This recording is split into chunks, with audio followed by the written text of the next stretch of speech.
so much problem, so that I have to telling how to handle yourself, मतलब खुद को कैसे बचाना है, that is important।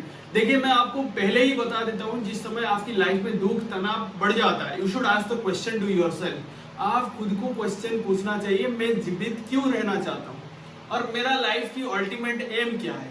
और जिस दिन if you are not ask the question, इस प्रकार की क्वेश्चन जब आप नहीं पूछेंगे ना, तब तक आपको समझ में नहीं आएगा। आपको लगेगा मेरा लव लाइफ ही सब कुछ है, मेरा लाइफ में लव चला जाता है तो मैं मर जाऊंगा। इस प्रकार की सोच विचार आपके दिमाग में नहीं आना चाहिए। तो आज इस टॉपिक को आगे बढ़ाने के लिए मैं भगवद गीता से लेसन लेकर आया हूँ। ब्रेकअप से ब्रेक थ्रू कैसे दे सकते हैं उसके बारे में डिटेल चर्चा करने वाले हैं।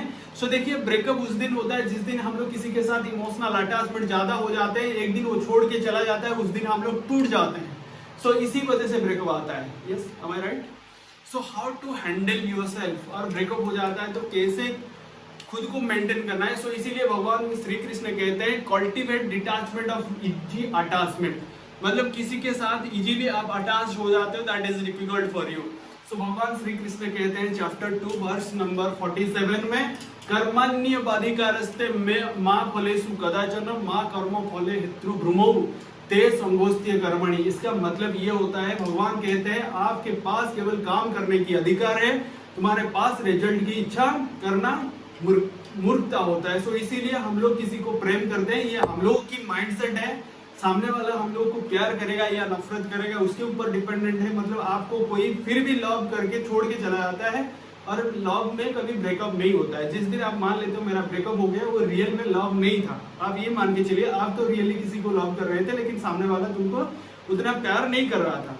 सो भगवान श्री कृष्ण कहते हैं तुम काम करते जाइए, रिजल्ट की इच्छा मत कीजिए। जिस दिन इस प्रकार की चीजें आपके साथ होता है, ये माइंडसेट रख के चलना चाहिए। मेरे हाथ में तो प्यार करना चाहिए लिखा था, लेकिन मुझे मिला या ना मिला वो तो भगवान के हाथ में था, मेरे हाथ में नहीं था। जब मेरे हाथ में नहीं था मैं क्या कर सकता?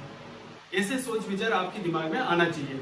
सो भगवान श्री कृष्ण कहते हैं focus on your effort in the relationship, being kind honest रहना चाहिए आपको, and without claiming in outcomes. मतलब आप ऑनेस्ट रहते हो, लेकिन किसी से कुछ एक्सपेक्टेशंस मत करना।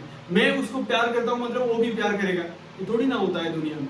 कभी ऐसे सोच विचार माइंड में नहीं लाना चाहिए। आप बोलेंगे फिर भी मेरे साथ 1 साल 2 साल रहता है, उसके बाद छोड़ के चला जाता है, अरे भाई उसका प्रेम नहीं था, तुम केवल टाइम पास थे। ऐसे सोच लेना चाहिए। लाइफ में आप आगे बढ़ना चाहिए, दैट इज अवर लाइफ। और प्रैक्टिकल स्टेप क्या होता है? Reflecting on the importance of relationship, और journal about your learn from the experience.